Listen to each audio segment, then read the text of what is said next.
Universidad Autónoma de Querétaro de Psicología Clínica y bueno, ya tengo aproximadamente 11 años de egresado y con el consultorio en clínica psicoanalítica también tengo aproximadamente 11 años.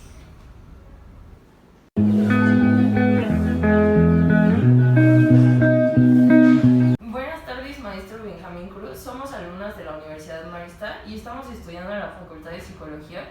Y primero que nada queremos agradecerle por su colaboración en esta entrevista. Y la duración estimada de esta entrevista es de unos 30 a 60 minutos. Y lo más importante es la sinceridad en las respuestas. Y si no le importa, nos gustaría grabar la entrevista para compartirla con nuestro salón de clases. ¿Está usted de acuerdo? Sí, claro, adelante.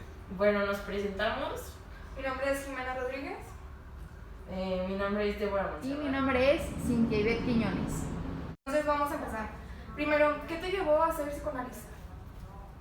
Bueno, yo soy psicólogo clínico con formación psicoanalítica.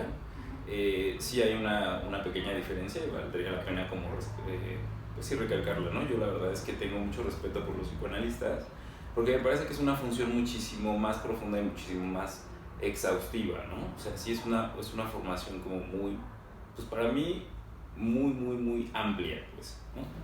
Yo soy psicólogo clínico y sí tengo la referencia del psicoanálisis, una teoría que me ha apasionado mucho a lo largo del tiempo.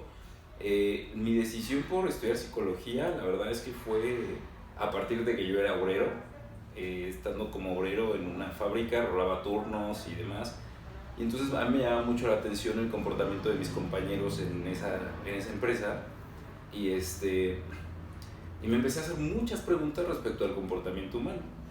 Yo en aquel entonces estaba como obrero mientras entraba a la universidad y yo quería de hecho estudiar biología y estaba como me encantaban las ciencias naturales y las ciencias exactas, también me gustaban mucho, pero una vez que estoy ahí y empiezo a ver cómo funcionábamos cada uno de nosotros, veía que había conductas que me llamaban mucho la atención, ¿no? Del por qué esas conductas, vi digámoslo así, como estuve como cara a cara con algo de perversión, ¿no? Uno de mis compañeros era demasiado perverso y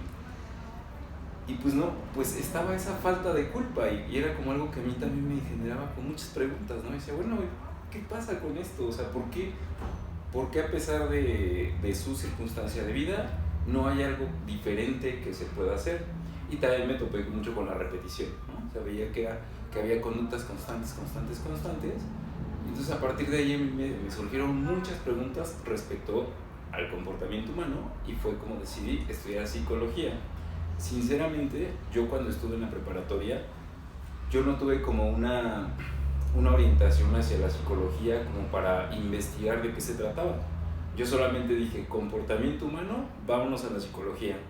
Y entrando aquí a Querétaro, a la UAC, pues fue donde empecé a encontrar ese camino del psicoanálisis, me llama mucho la atención. Fue muy curioso porque en un primer momento yo iba para psicología laboral. Me decían, no, tú te ves como más en esa área y no sé qué, pero creo que hay algo de psicoanálisis que siempre llama, ¿no? Como hay un autor que dice que uno es mordido por el psicoanálisis, ¿no? Entonces creo que a partir de esa experiencia de haber sido mordido por el psicoanálisis empecé un poco más a indagar en esa área y hasta ahora ha sido para mí muy apasionante, no solamente desde la teoría. Últimamente la verdad es que me he despegado un poco de la teoría porque tuve como 5 o 6 años en los que estuve muy clavado y de pronto fue como, a ver, ya, necesito un poco de respirar, porque también si entras demasiado a la teoría, a veces cuando no sabes muy bien cómo lidiar con la teoría, te puede llevar a mucha frustración. Entonces yo opté por un momentito ponerle pausa y ahorita estoy como tratando de regresar poco a poco, pero esa parte teórica pues es muy importante. Creo que crecí muchísimo en esos años que estuve tan clavado, pero sí, hoy lo veo y digo, tengo que regresar y tengo que continuar formándome, ¿no? Porque la formación nunca se acaba, pues como el psicoanálisis es así. Es algo muy amplio. Muy amplio. Sí, no. Bueno, ahora dice, ¿qué te ha brindado personalmente el psicoanálisis? No, es que personalmente ha sido, yo creo que para mí ha sido no solamente una formación desde el psicoanálisis, sino también para mí ha sido toda una experiencia de vida. O sea, desde la primera vez que atendí a un paciente hasta el día también que empecé mi propio análisis. Yo ya llevo alrededor de 8 años en psicoanálisis y el análisis personal a mí me ha abierto una perspectiva impresionante respecto al sentido de la vida, ¿no? O sea, yo entiendo que el psicoanálisis no habla en sí mismo del sentido de la vida, pero ha habido veces en los que, pues aunque la gente piense que el psicólogo nunca se conflictúa, creo que es muy bueno que nosotros como psicólogos nos conflictuemos, ¿no? Pero que nosotros nos hagamos cargo de nuestro propio conflicto. Y el psicoanálisis me ha dado eso, o sea, me ha dado la posibilidad de escucharme, de estar más advertido de quién soy, de estar más advertido de mis síntomas, ¿no? De mis repeticiones y demás, y poder saber hacer con eso. Y no solamente conmigo, o sea, también con los pacientes. Yo creo que a partir de que tú puedes escucharte y a partir de que tú puedes tener una experiencia personal con el psicoanálisis, te da una posibilidad de escucha que yo creo, digo, no lo puedo saber a ciencia cierta, pero yo creo que hace una gran diferencia de quien no tiene el proceso psicoanalítico a quien lo ha llevado a cabo, ¿no?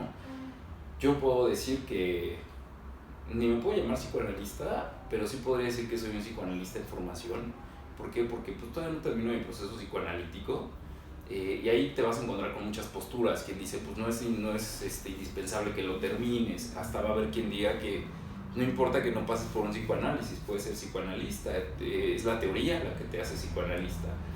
Para mí, mi punto de vista es ese. Mi punto de vista es no. O sea, el psicoanálisis es un saber que debes de respetar bastante en ese sentido. Y sí pasar por un proceso analítico. O sea, la experiencia personal te deja advertido de muchas cosas que si no fuera por eso, al momento de estar escuchando puede llegar eso de mezclar cosas, ¿no? Cosas que son tuyas y que se las depositas a alguien más, que es tu paciente, y pues eso no, o sea, eso es una ética que debes de respetar bastante. Es una ética personal, ¿no? Que también cada persona que se dedica a esta área de la psicología y del psicoanálisis, pues es una ética que se asume, ¿no? De manera personal para poder ejercer este saber, esta práctica.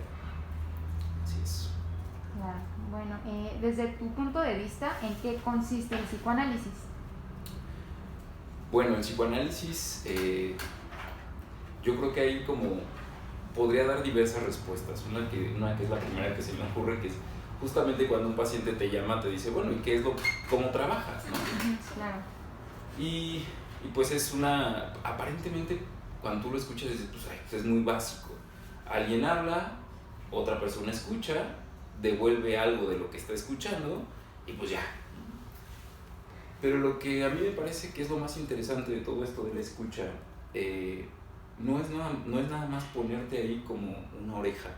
Es como empezar a entender ese discurso no para dar un sentido, porque el sentido no le corresponde a la persona que está acá como analista, no le corresponde dar un sentido. El sentido viene dado a partir de lo que el paciente habla, y eso, el sentido lo tendríamos que poner entre comillas. No podemos pensar que hay un sentido que el paciente va a llegar y va a encontrar. ¿Por qué? Porque la palabra es engañosa, la palabra generalmente nos da sentidos, y nosotros traemos una pregunta, de pronto decimos, claro, ya lo resolví, esto era lo que me pasaba, ¿no? Cuando tú dices, esto era lo que me pasaba, identificaste algo de lo que sucede contigo, y aquí podríamos entrar incluso como pensar algo sintomático que sucede contigo, que alcanzaste a captar por la palabra y decir, esto es lo que me pasa, pero no es en sí mismo eso. Es algo de lo que te pasa que lograste encontrar un sentido, pero ese sentido, digamos, es perecedero, no es algo que se fije totalmente. Uno está acá porque uno sabe que no hay un solo sentido y que uno está en la búsqueda de sentido continuamente, y que posiblemente, no porque el psicoanálisis sea un saber en el que uno va sin sentido por la vida, uno tiene sentidos, ¿no? Sin embargo, es un sentido que poco a poco uno va tomando como una base pero vas sabiendo que no es el único que hay y que conforme uno avanza en la vida, esos sentidos van a tener como ciertos cambios y de alguna forma a veces la palabra también nos impide acceder a lo más sintomático, ¿no? ¿Por qué? Porque cuando tú dices, ya encontré un sentido, a veces el paciente dice, pues ya lo resolví, me voy. No. Detrás de ese sentido que encontraste, detrás de las palabras que dices, hay también una forma de gozar, una forma sintomática de vivir que valdría la pena descubrir a partir de los lapsos, de los sueños, etcétera, etcétera. Eso que no encaja dentro de las palabras y del sentido de la existencia. Entonces, para mí el psicoanálisis, sí, la pregunta era esa, ¿no? ¿Qué es para mí el psicoanálisis? Sí.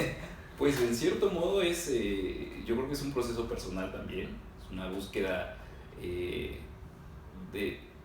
una, ¿cómo decirlo?, de una respuesta a muchas preguntas que van surgiendo en el proceso. También es una teoría muy interesante, ¿no? Y que es una teoría que está, hace rato veía una conferencia, se llama Carmen Aguilar Taboas, es una psicoanalista argentina. A mí me encanta su postura de esta mujer porque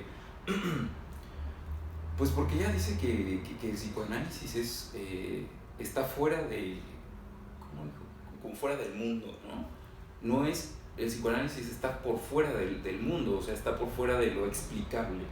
Y a mí me encantó esa definición porque efectivamente cuando tú logras como entender un poquito la noción de síntoma y de goce y demás, puedes entender que hay muchas cosas que quedan fuera de la significación. Y si nosotros hablamos del mundo a partir de las palabras, de lo que podemos decir del mundo. Entonces, cuando tú dices el psicoanálisis queda fuera del mundo, efectivamente queda fuera porque hay algo que no hace sentido y hay algo que no logras captar vía las palabras. Es eso que Lacan a veces va a llamar como real, ¿no? Como el real. Ahí entra el psicoanálisis. Y a mí me encantaba esa definición de esta mujer por lo mismo, porque sí, creo que el psicoanálisis está por fuera del mundo, por fuera de lo explicable, ¿no? Y a veces por eso también es muy difícil encontrar una definición sólida de psicoanálisis. Sí, claro. Y se van a dar cuenta ahora que escuchen las demás entrevistas, o sea, no hay una definición sólida de psicoanálisis, ¿no? Hay un sinfín. ¿Por qué? Porque no hay una cosa que lo configure como tal. O sea, no hay una definición total del psicoanálisis. Yo diría de ningún concepto, tenemos nociones, pero no tenemos cosas como tan concretas, ¿no? Para poderlo decir de alguna manera. Sí, claro. ¿Y cómo crees que el psicoanálisis ayuda a las personas? Yo creo que puedo partir de este punto donde primero el psicoanálisis no es para todas las personas. Y yo creo que ese es poder reconocer, incluso desde el psicoanálisis mismo, poder reconocer la falta, ¿no? La falta en el saber también, o sea, no es para todos. Y acá quien se anima a entrarle a un psicoanálisis es porque está dispuesto a analizar eso terrible de sí mismo. O sea, la gente no viene al psicoanálisis para ser feliz, viene para encontrar algo que no le está permitiendo vivir. Y en ese no estarle permitiendo vivir, a veces se encuentra uno respuestas que no son muy agradables porque lo involucran demasiado a uno, ¿no? Y lo ayuda en la medida en la que puede hacer menos sufriente su vida. Así lo pondría yo.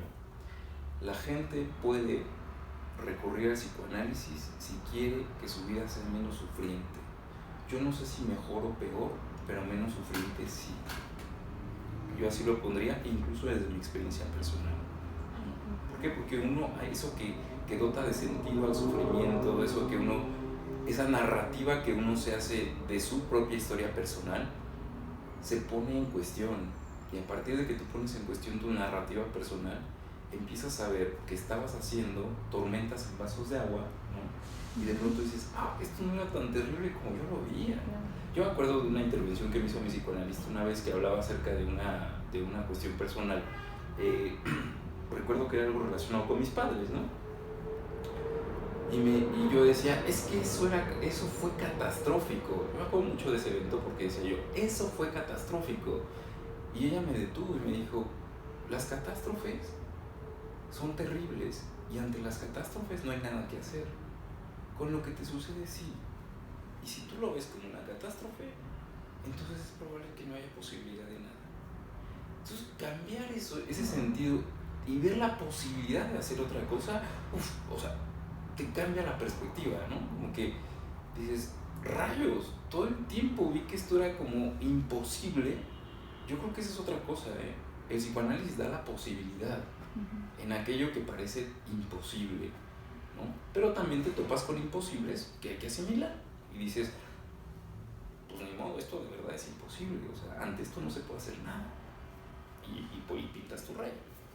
Pues yo lo diría así, en eso ayuda a las personas. Claro. Entonces ocupan ser fuertes las personas, porque se van a como enfrentar a algo que ellos no veían posible. Pues sí, ¿no? O sea, sí, en cierto modo, yo creo que por eso la dificultad de que uno se someta a este tipo de tratamientos psicoanalíticos, si lo puedo llamar así, porque efectivamente no es... Mira, por ejemplo, la psicología en general, la psicología tiene protocolos a veces muy establecidos, ¿no? La psicología cognitivo-conductual te dice, si la conducta B se presenta de esta manera, lo que vamos a hacer es B, ¿no? Tú tienes un protocolo para actuar, ¿no? Y eso lo vas a encontrar en las instituciones siempre, te dicen, protocolo para actuar contra la violencia de género, protocolo para actuar contra el bullying, protocolo para actuar, bla, bla, bla, ¿no? La psicología sí te da eso, el psicoanálisis no. El psicoanálisis no te da un manualito que te diga, ay, fui con el psicoanalista y me dijo, mira, vas a hacer esto, esto y esto para que se te quite tu problema. No. Acá te toca a ti. Acá te toca investigar a ti en ti mismo, ¿no? Y acá te toca enfrentarte a la vida por tus propias armas. Y a veces uno, cuando llega al psicoanalista, piensa que no tiene una sola arma para enfrentar la vida. Entonces, si me preguntas lo de ser fuertes, no sé, a veces también alguien puede llegar al psicoanálisis vía una situación demasiado vulnerable, ¿no? Eso no quiere decir que por vulnerable no pueda empezar a construir algo a partir del psicoanálisis. Claro, habrá gente que sí, ¿no? Pero de que esté más bien, yo más bien lo pondría como una disposición al tratamiento, no me gusta llamarlo tratamiento, pero una disposición al dispositivo, así vamos a llamarlo, ¿no? Con una disposición al dispositivo donde digan, venga lo que venga, le voy a hacer frente. Eso sí creo que tiene que ver, una disposición.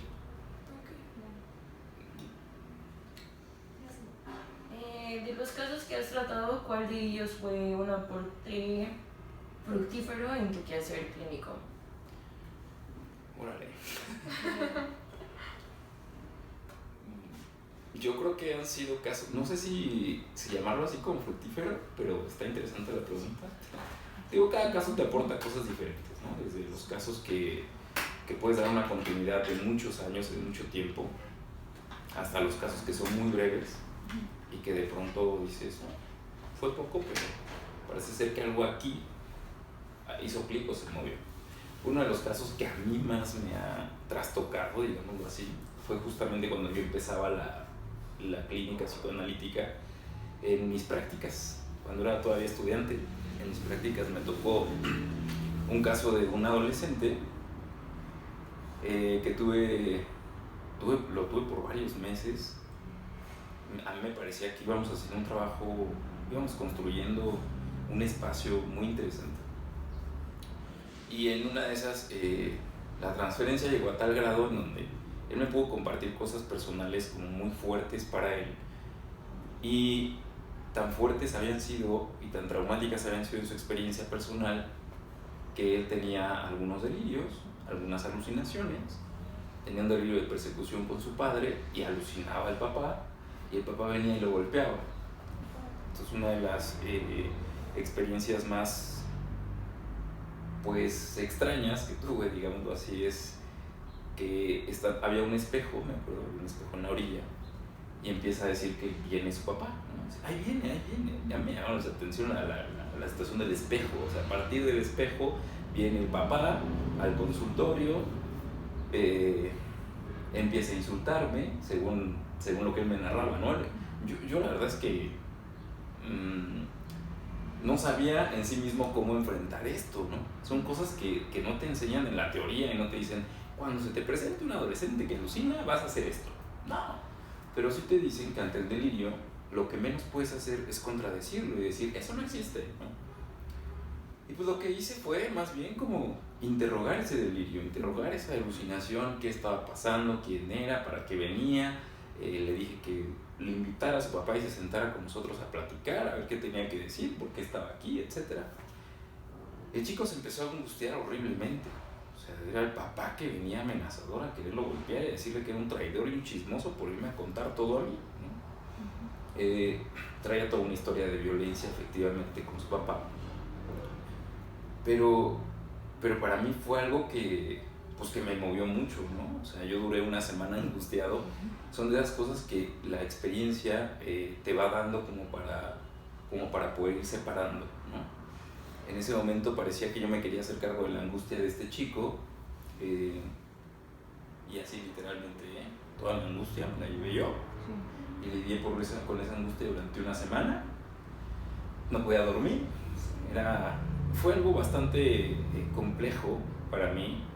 Tuve que supervisarlo con una profesora, así como de urgencia. Y gracias a eso también pude bajar mi angustia y poder como procesar todo esto que estaba pasando. Obviamente, pues con toda la experiencia que tenía esta mujer, pues me ayudó bastante a hacer como el soporte, ¿no? Ha sido uno de los casos que más me ha movido.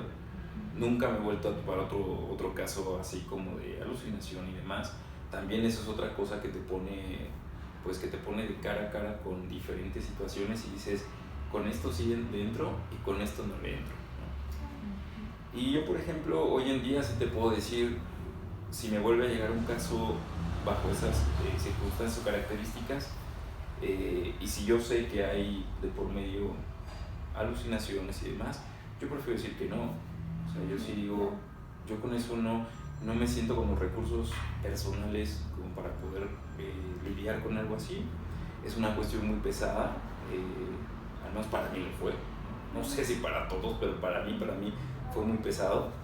Con eso tampoco podría yo trabajar mucho con adicciones, no es algo que a mí me llama la atención, ni es algo que quiera hacer.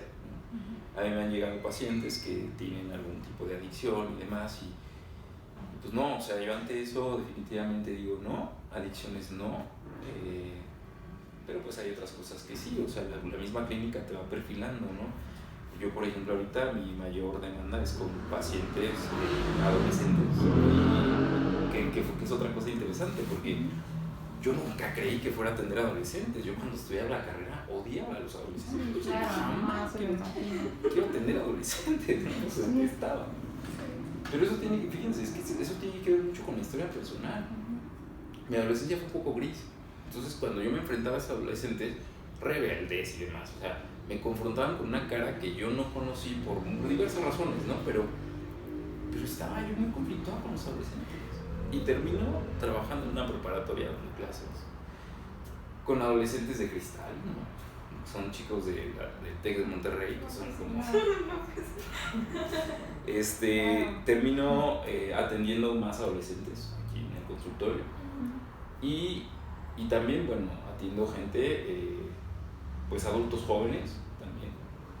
Son mis dos, al menos en este momento es como el perfil de pacientes que estoy teniendo aquí en el consultorio.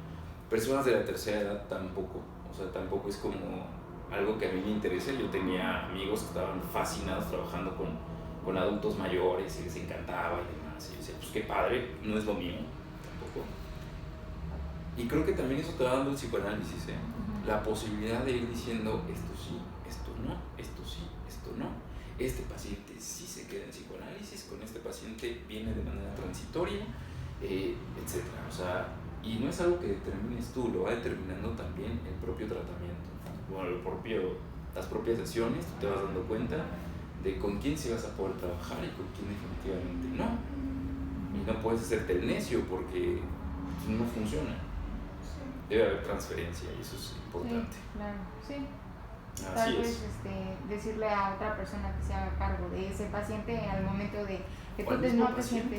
Al mismo okay. paciente, porque es parte de hacerle responsable de su síntoma y de su sufrimiento, de decirle, mira, conmigo no funciona, o sea, pues digo, no se lo vas a decir así directamente, ¿no? Pero sí. le puedo decir, yo la verdad no puedo. Yo recuerdo haber tenido un par de pacientes a los que les dije, no te puedo escuchar, no porque no quiera, no, hay algo que no puedo hacer, te pido una disculpa, no voy a poder seguir atendiéndote, ¿no? ¿Por qué? Porque no saben la sinceridad. A veces te das cuenta a la primera sesión, a veces te das cuenta en 5 sesiones, a veces te das cuenta transcurrido ya el tiempo y dices, esto no va para ningún lado, o sea, ni el paciente hace nada, ni yo estoy escuchando algo que debería escuchar para que el paciente haga cosas, ¿no? Que tenga efectos lo que yo estoy haciendo. Y pues sí, o sea, no puedo decirles, ay, si a la segunda sesión te das cuenta y dices, vaya, pues no, o sea, sí, es un proceso, ¿no? Que tienes que darte cuenta, identificar. E incluso el paciente también a veces se llega a dar cuenta, como que dice, no, pues aquí no estoy bien, ya deja de venir, te dice, ya no voy a poder. Digo, en el mejor de los casos, ¿no? Te dice, oye, ya no voy a poder ir, ¿no? Y en el peor, pues te dejan aquí esperando. Entonces, claro, sí, ¿no? Sí, ¿Y te ha tocado un caso así que le tengas que decir, sabes que no te puedo escuchar? Sí. ¿Cómo lo manejaste? Así. ¿Así? O sea, porque también la situación lo posibilitaba, ¿no? Tuve 2 casos. Uno que sí me di cuenta como de inmediato que no iba a poder. Y el otro sí pasó mucho tiempo. O sea, yo en ese momento sentía que sí, como que yo veía vías para el tratamiento y demás, ¿no? Y como que continuamos. Se interrumpe el tratamiento por un tiempo, después regresa esta paciente y empieza a faltar, y entonces que entre que viene y no viene y así. Y entonces tomé la decisión y dije, no, ya no, o sea, ya no te voy a poder atender, ¿no? Y no te voy a poder atender, ¿pero por qué? Si no es que, ¿por qué no? O sea, creo que esto de que estés faltando constantemente y demás, pues son cosas que no estás todavía dispuesta a comprometerte ni con el tratamiento, y me parece que tampoco estás dispuesta a comprometerte con otras cosas, ¿no? Pero eso pues lo tendrás que manejar en algún otro espacio, y ya. Sí hice como un pequeño cierre ahí. Y pues también, por ejemplo, el hermano de una de mis mejores amigas, yo dije, no, me dice mi amiga, por favor atiéndelo. No, pero ¿por qué? Pues ¿por qué no?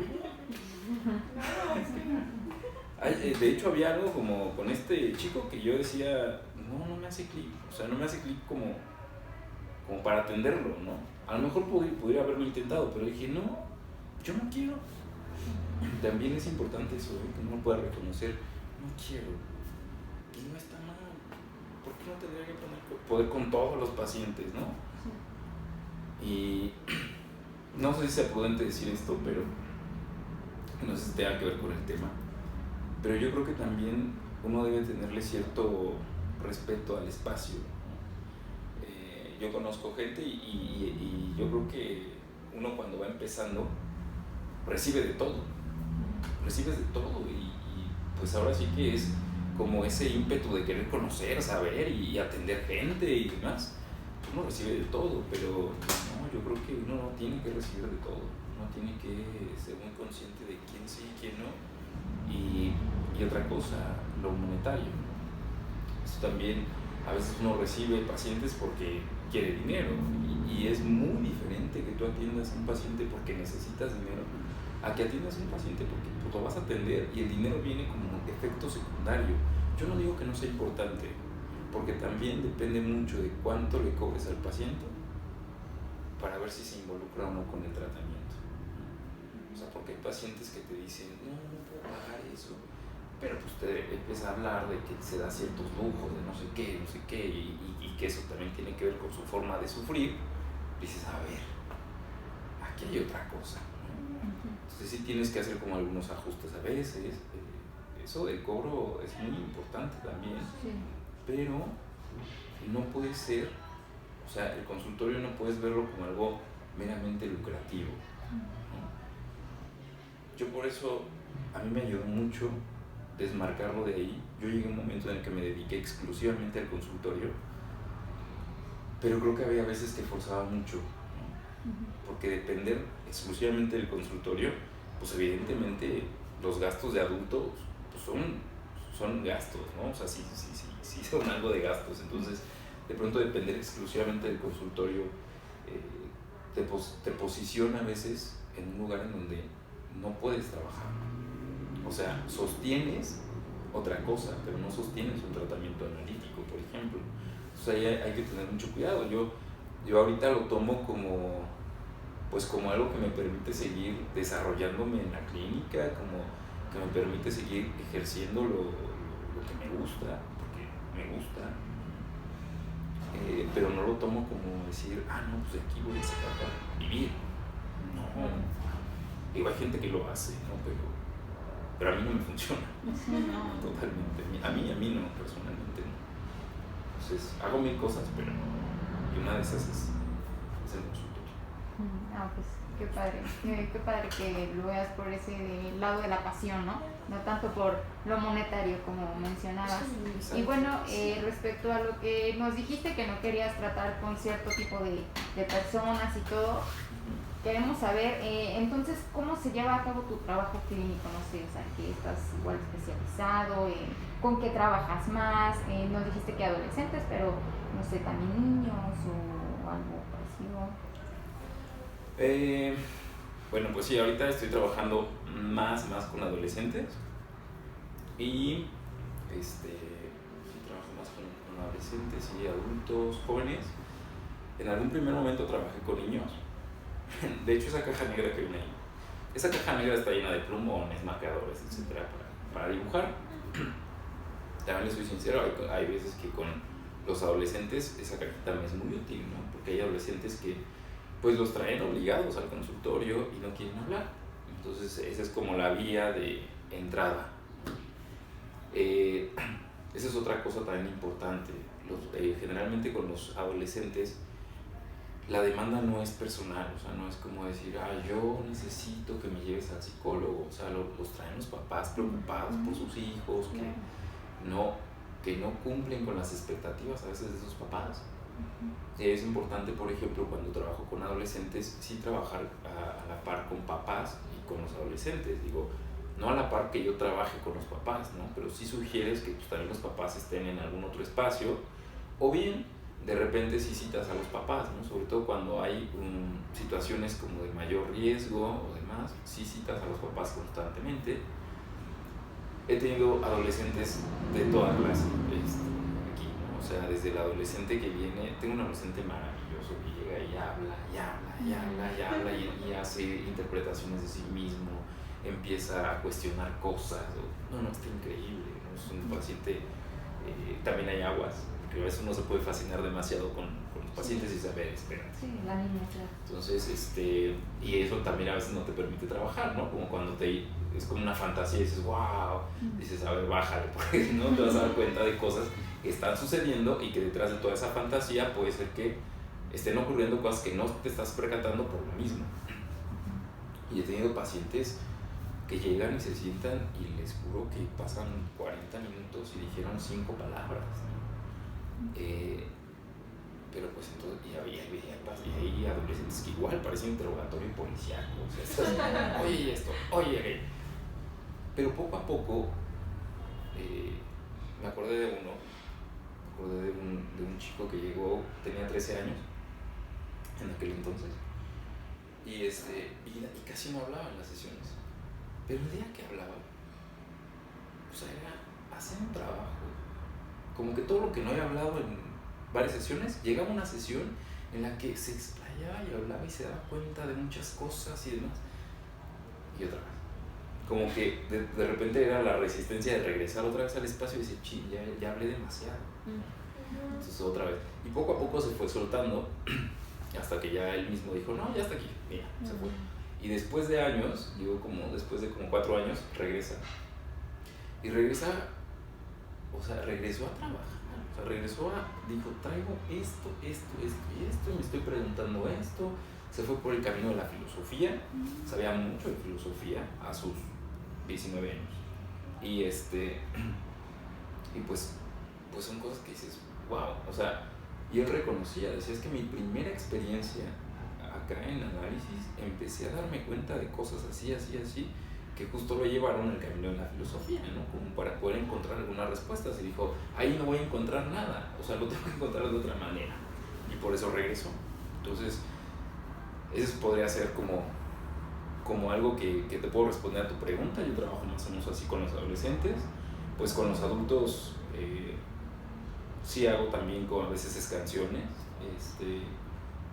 sí se los advierto desde el encuadre. Otra cosa muy importante cuando trabajas desde la clínica psicoanalítica es el encuadre.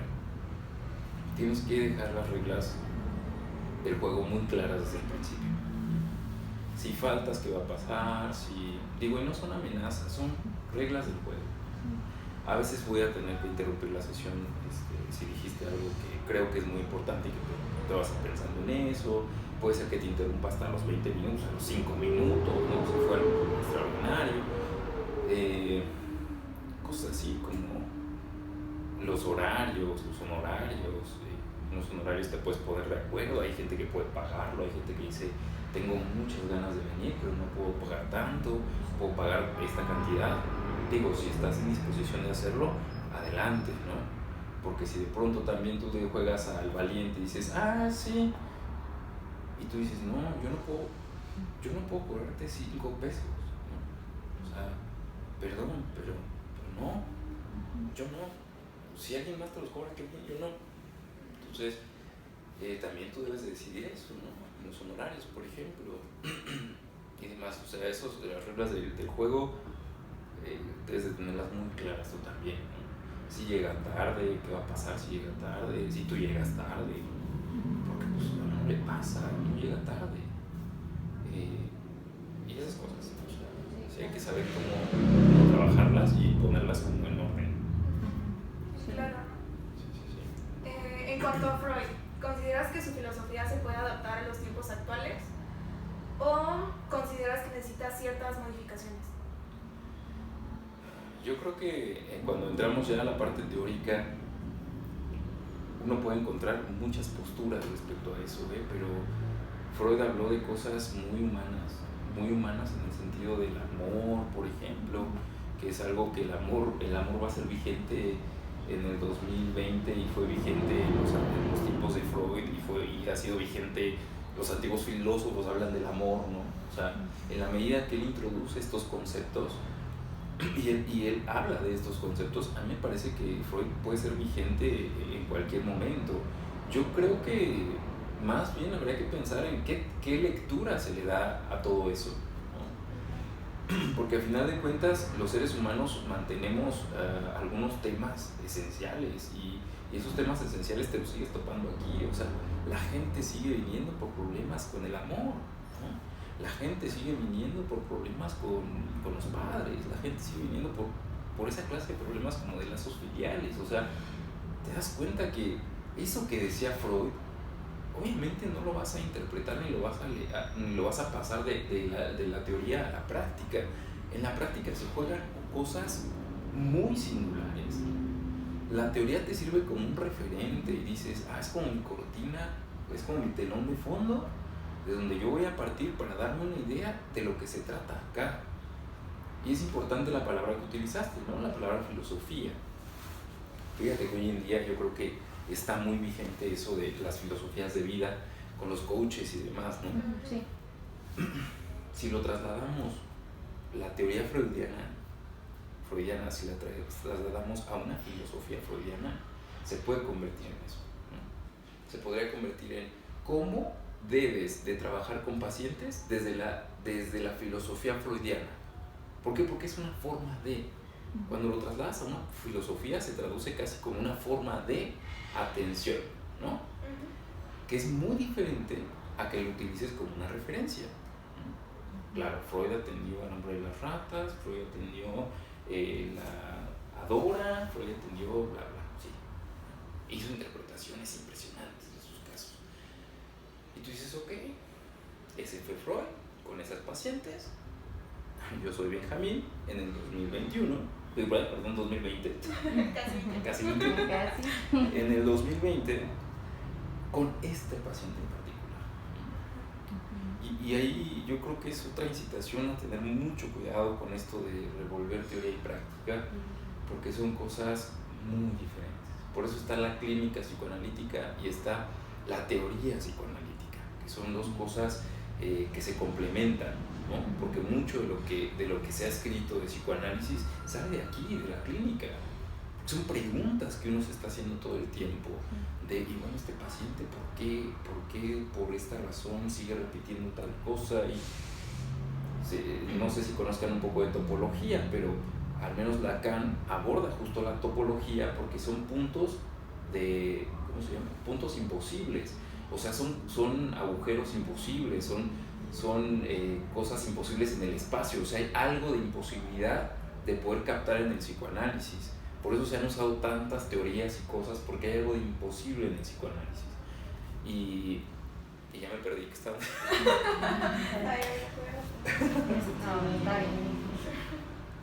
es lo de qué otras filosofías? En cuanto a Freud, ¿consideras que su filosofía se adapta a los tiempos? Esa era la pregunta. Esa era la pregunta, ¿no? Ajá. La filosofía. Y bueno, ya me fui de... Pero sí, como filosofía yo creo que podríamos pensarla así como les decía, ¿no? Como si fuera una forma de vida, pues vive bajo la filosofía freudiana, ¿no? Como algunos viven bajo la filosofía del budismo, bajo el tipo de filosofías que existen hoy en día. Pero como teoría yo creo que es muy respetable todavía.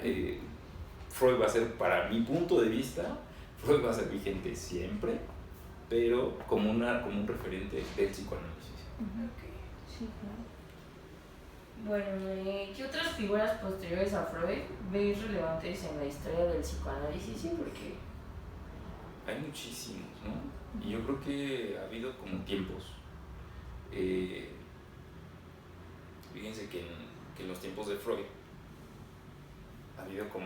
hubo varios psicoanalistas que a mí me parece que a veces se les juzgó demasiado por atreverse a decir o atreverse a pensar. Pero hoy en día a mí al menos me queda claro que no, se atrevieron a decir algo, ¿no? Sí. Habemos quienes sabemos algunas cosas y nos cuesta mucho trabajo decirlo, o atrevernos o exponernos, ¿no? Sí. Y en aquel tiempo, Jung, que salió de pleito con el Freud, ¿no? Adler y algunos otros que estaban por ahí en el círculo psicoanalítico, pues a lo mejor tuvieron sus aportaciones importantes y no se les dio el crédito, pues porque a lo mejor estaban en contra de las teorías de Freud y demás. Yo no digo que haya que darles el crédito ahora, ¿no? Después de tantos tiempos. Por algo no encajaban en ese esquema psicoanalítico, no encajaban con las ideas de Freud, está bien. Pero poco a poco creo que la teoría ha ido como avanzando. No me gusta la palabra avance, creo que ha tenido más bien como ciertos efectos en el tiempo. Y bueno, uno de los más importantes ha sido Lacan, que retoma el psicoanálisis como vamos a volver a tomar a Freud, a leerlo a la letra, a ver qué tenía que decir Freud, y él empieza como a reformular la teoría y a hacer un montón de cosas subversivas, ¿no? Así como vamos a voltear esto para acá y si lo ponemos acá y luego le ponemos esto otro, a ver qué resultado nos da, y vamos a leer a Freud desde aquí. Y entonces, y este hombre se documentaba muchísimo de filosofía, de un montón de disciplinas, ¿no? De matemáticas, e intenta poder como hacer una teoría, ¿no? Que fuera lo que quería Lacan hasta cierto punto, era darle como un grado de cientificidad al psicoanálisis, ¿no? Que dejara de ser esa teoría como banal, casi como de chamanería, ¿no? Y que tuviera una conjugación sólida.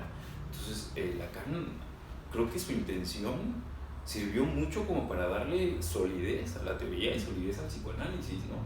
Y dejarlo de pensar en las sombras y que el inconsciente estaba ahí oculto debajo de las piedras, ¿no? Y decir, no, el inconsciente está aquí en la palabra misma, ¿no? En esos lapsus que cometes y demás. Todo eso yo creo que ha sido como muy importante en el aporte psicoanalítico. Lacan, hoy en día yo creo que en México sí ha habido como ciertos avances, ha habido un crecimiento de las escuelas de psicoanálisis, ¿no? Ha habido también, en Europa no se diga, o sea, Europa ha podido avanzar en esta cuestión del psicoanálisis, sobre todo en Francia, pero en Argentina, de América Latina, yo creo que Argentina es uno de los países con mayor avance en el psicoanálisis. Si ustedes se ponen a buscar algunas conferencias o cosas así, se van a encontrar que en Argentina esto es el pan de cada día, ¿no? Y aquí en México, digo, contemporáneos, yo me he topado con alguno que otro, ¿no? Les digo, ya me alejé un poquito, pero contemporáneos aquí está Liora Stranchansky, que también es muy buena, o sea, les recomiendo libros de ella, tiene de autismo, tiene de infancia, es una autora que yo creo que tiene una didáctica para hablar del psicoanálisis y eso es padrísimo. En Argentina también hay uno que es muy contemporáneo, que se llama Luciano Lutero. También habla mucho de la clínica psicoanalítica con niños, pero les digo, también de adolescentes, y también tienen aportes como más contemporáneos del psicoanálisis, ¿no? Y también te vas a encontrar que gracias a, como toda teoría y como toda cosa humana, no, se diversifica tremendamente. O sea, vas a encontrar a los poslacanianos que se creen, wow, la cosa más increíble del mundo. Vas a encontrar a los que defienden a Freud a capa y espada y dicen, no, por favor, no me toques a Freud.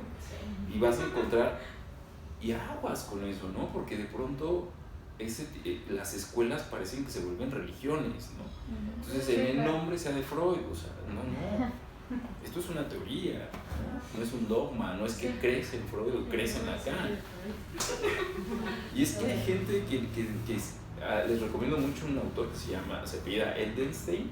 Él está creando también está siendo muy subversivo con el psicoanálisis, pero algo que dice Eldenstein es, hay que cuestionar lo que se dice, lo que ya está dicho.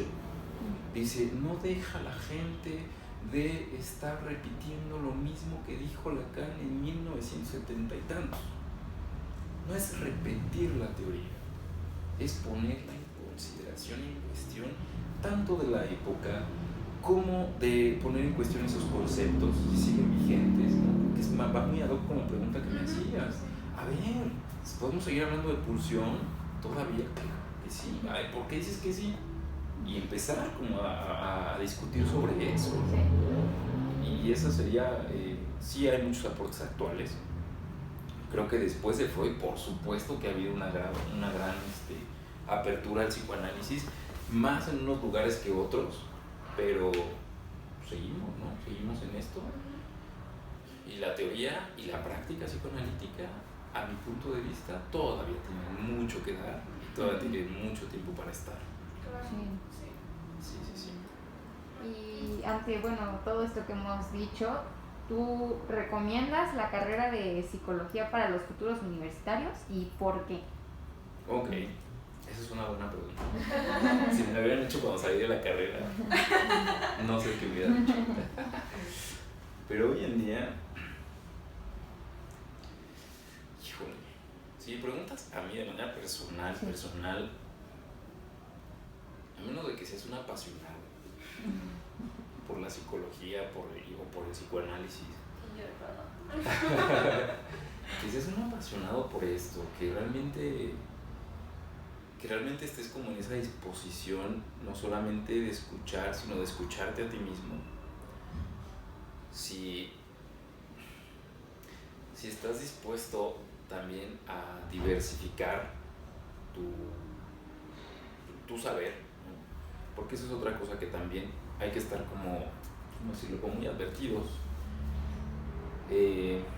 Ejercer esta práctica no es una cosa que yo diga vamos a sentarnos y se acabó, o sea, es ¿cómo decirlo? No es algo sencillo en términos hasta sociales, en términos económicos, o sea, no es algo sencillo, ¿no? Mucha gente dice, ay, mis amigos del gimnasio, ¿no? Dicen, ay, sí, pues tú nomás vas y te sientas, ¿no? Y escuchas gente. Sí. Yo, a ver, espérate, tú no sabes lo que es estar sentado ahí, escuchando durante 4 horas continuas a 4 personas diferentes, con historias muy diferentes, y algunas las escuchas más que a otras por diferentes circunstancias, ¿no? O sea, tú no sabes realmente lo que es estar en ese lugar. Entonces uno sí tiene que tener mucha disposición, ¿no? O sea, por eso yo digo, hay que tenerle mucho respeto a la profesión. Y es que te podría decir, hay gente que prostituye el saber, ¿no? O sea, hay gente que por dinero empieza a hacer, dice que hace psicoanálisis cuando no es cierto, ¿no? Está haciendo coaching o otras cosas, ¿no? Entonces, aguas con eso también. Yo no digo que esté mal hacer coaching, pero que lo vendas como eso, ¿no? O sea, yo conozco gente que hace su clínica psicoanalítica, pero tiene muy claro que de aquí para acá es psicoanalista y de aquí para allá es coaching. Y está bien, ¿no? ¿Por qué? Porque de aquí para acá vende que es psicoanalista y se pone en la posición de analista. Y hay quien dice de aquí para acá es coach, y pues se va a poner de coach, ¿no? Yo soy profesor de preparatoria, tengo a mi cargo un programa de inteligencia emocional. Y de pronto digo, maldita sea, o sea, me dieron donde más me duele. Detesto lo de inteligencia emocional.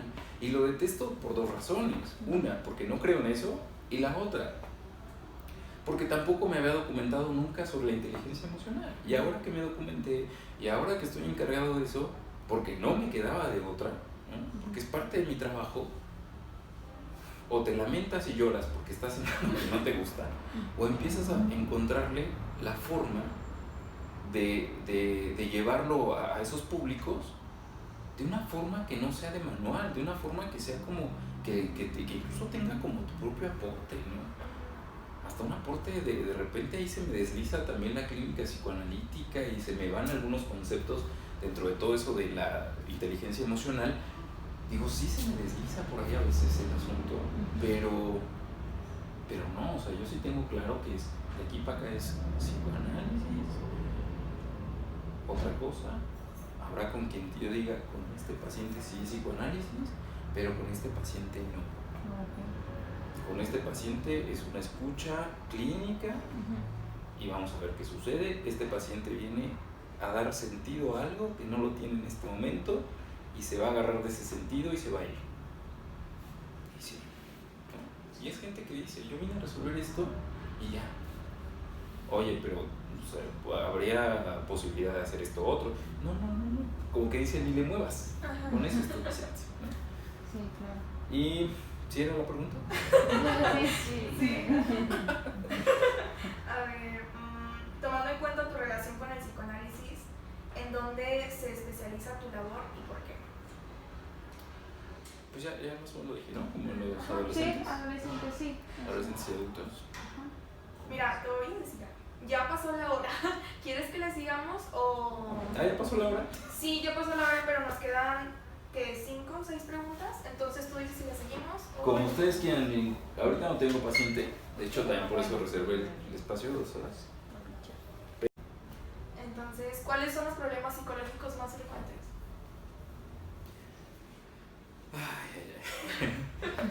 Es que, bueno, la pregunta está bien planteada porque dice problemas psicológicos, ¿no? Porque el psicoanálisis en general trabaja con estructuras, ¿no? Trabaja con estructuras perversas, estructura neurótica, estructura psicótica. Al menos algunos teóricos lo han planteado así. Entonces, por ejemplo, cuando tú dices cuáles son los padecimientos psicológicos más comunes, bueno, lo que yo te podría decir más bien es las demandas con las que llegan las personas, que bueno, hoy en día muchísimo con trastornos de ansiedad, incluso ya con psiquiatra, depresiones, problemas, no sé si yéndonos a la psicología, pues también problemas como de autoestima, de seguridad, problemas alimenticios, ¿no? En adolescentes muchos problemas como de cutting, ¿no? También he tenido problemas de cutting, y me acordé mucho de un libro de Ricardo Rufo que se llama Trastornos psicóticos no graves. Y creo que muchos se engloban ahí, ¿no? O sea, hoy en día también toxicomanías, que tienen que ver con las adicciones, también ese es otro motivo muy recurrente. Y lo de relaciones amorosas, rupturas amorosas. Así como que el pan de cada día. Sí, claro, eso siempre. Pero es que es bien curioso porque llegan con esa parte de sufrimiento y de pronto encuentran que hay otra cosa. O sea, Sí. es como el motivo, ¿no? Así, ay, esto detonó la bomba, pero pues, era otra cosa. Sí, Eso es claro. lo padre con ella.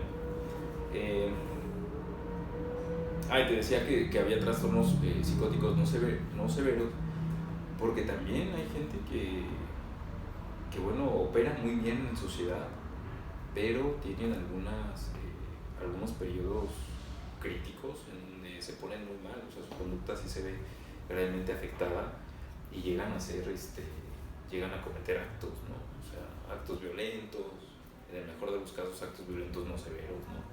Pero a veces son actos violentos que incluso son contra sí mismos o contra otros. Entonces esos a veces son como más difíciles de identificar porque pareciera que todo va bien y de repente hay una eclosión de algo y se ponen mal, ¿no? Son como pasajes al acto.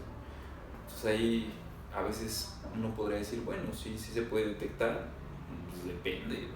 O sea, depende porque yo te puedo decir que he tenido pacientes que vienen a la consulta y hablan de cosas como muy cotidianas, ¿no? Y de repente recibo un sábado a las 10 de la noche una llamada donde no puede ni hablar. O sea, una vez así me pasó, ¿no? Una paciente me llama el novio y me dice, oye, ¿qué hago? No habla y está muy mal, ¿no? Está temblando y le dio un ataque, no sé qué.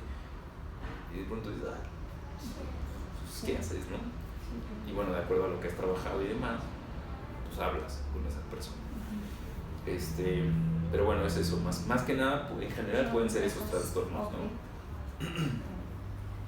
Bueno, ahora respecto al tema de qué es lo que determina la conducta en un individuo, ¿consideras que es por herencia, ambiente o algo meramente inconsciente? Hay estudios de la psicología social bien interesantes de eso. Y a mí me parece que sí lo determina mucho el contexto, pero también lo determina mucho el mito familiar y la historia personal de la persona que se va a atender, ¿no? Lo determina mucho eso, o sea, porque al final de cuentas uno termina contándose una historia respecto de sí mismo. Esa es como una idea que yo tengo, que es, a veces las circunstancias pueden ser muy adversas, pero hay personas que por más adversas que sean las circunstancias, hacen algo con su vida, ¿no? Y hay veces que hay personas que se sumergen en sus circunstancias y no pueden hacer nada con sus vidas. Entonces yo creo que está la parte social, que es muy importante, pero también está la parte psíquica, o sea, qué mito te cuentas, la parte de la subjetividad, cómo te vas construyendo y configurando una personalidad y qué historia te cuentas respecto a lo que te sucede, ¿no? Ustedes, si en algún momento están en psicoanálisis, se van a empezar a dar cuenta de ese mito personal, ¿no? O sea, hay una historia que uno se cuenta, eso que yo les comenté hace rato respecto a lo trágico, ¿no? Yo me contaba historias trágicas en mi mente, cuando de pronto era, no es trágico, es difícil y no es lo mismo, ¿no? Entonces, yo creo que es eso, determina la historia, determina el contexto y también determina mucho el mito personal y familiar. ¿Qué se dice de uno? La mirada que se tiene respecto a uno, ¿no? Los padres a veces depositan muchas expectativas en sus hijos, entonces a veces eso pesa mucho. También esa parte puede determinar ciertos trastornos. Hay hijos que llegan para volverlos locos, sí, hay hijos que llegan para volverlos locos. No todos los hijos se quieren, no. Hay una cosa rosa que se dice del mundo de los bebés, ¿no? Claro, todos los bebés son esperados, ¿no? Claro que no. Es una barbaridad decir eso. Hay bebés que son esperados para echarlos a la basura, ¿no? Así. Entonces, el deseo está muy cañón, ¿no? Y es por eso que es muy importante analizar el deseo, ¿no? El deseo de ser madre, padre, el deseo de lo que tú quieras. Sí es importante analizarlo por eso, porque determina mucho el mito familiar de cómo es que vas a tener una historia personal que te va a llevar a creer ciertas cosas de la existencia y te va a llevar a verlas de manera sufriente o verlas de manera muy ligera. Sí, claro, familia Así es. influye mucho. Mucho. Y bueno, ¿en qué momento se podría hablar de un análisis exitoso? Ha habido también muchas teorías al respecto sobre el final de análisis. De hecho, se llegó a crear como un tipo de dispositivo que se llamaba el PASE, y este dispositivo lo que hacía era como someter al individuo analizado como a ciertas situaciones que develaran si realmente se había analizado o no. El análisis personal es muy complejo, y pensar que hay un término como tal, sí hay un término, ¿no? Digo, no puede ser esto eterno. Hay gente que lleva una vida analizándose, hasta 35 años de análisis, y tú dices, ahí hay algo, ¿no? Sí, no. Como que sí. No sé, a mí personalmente creo que sí debe haber un fin de análisis. Freud decía que no, porque uno se topaba constantemente con la roca de la castración, entonces uno volvía y volvía, pero no, o sea, creo que sí hay fines de análisis. Yo no podría hablar de un análisis exitoso, sino más bien como asumir la castración, asumir la falta, asumirse en falta, que es ni lo soy todo, ni lo puedo todo, ni lo voy a tener todo, y sin embargo puedo vivir así. Eso suena muy bonito y muy fácil, pero es de las cosas más complicadas, porque vivimos en una sociedad que alimenta el narcisismo todos los días. Y créanme que esto que acabo de decir no tiene nada que ver con narcisismo. Más bien es poder analizar ese narcisismo y decirle, hey, no pasa nada si hoy no pudiste, no pasa nada si no fuiste el número uno, no pasa nada si no cumpliste con las expectativas tales, no pasa nada. Sigues, la vida sigue. Si conseguiste, qué padre. Si conseguiste aquello, qué padre. Si no lo conseguiste, ni modo. La vida se trata de que, a pesar de que sea jodida la existencia, uno pueda tener cierta posibilidad de darle un sentido. Entonces, yo creo que finales exitosos, yo no podría decir eso. El éxito yo creo que viene muy marcado por el mercado, por el neoliberalismo y demás. Yo más bien diría gente que logra hacer algo con la falta y puede funcionar en la vida. Y para eso te puede llevar desde un corto periodo hasta muchos años, dependiendo de cada persona. Así es. Y pues ya terminó la entrevista, entonces te damos las gracias por darnos de tu tiempo, dedicación y pues más que nada dedicación, ¿no? A escucharnos y pues a ponernos atención en cada una de nuestras preguntas, darnos ejemplos. Responder de manera tan completa. Sí. Muy claro. Muchísimas gracias. Qué bueno que puedo hacerlo. Sí, muchas gracias. Sí, nos ayudaste mucho. También. Sí. Ay, qué bueno. Sobre todo. This could be good for me.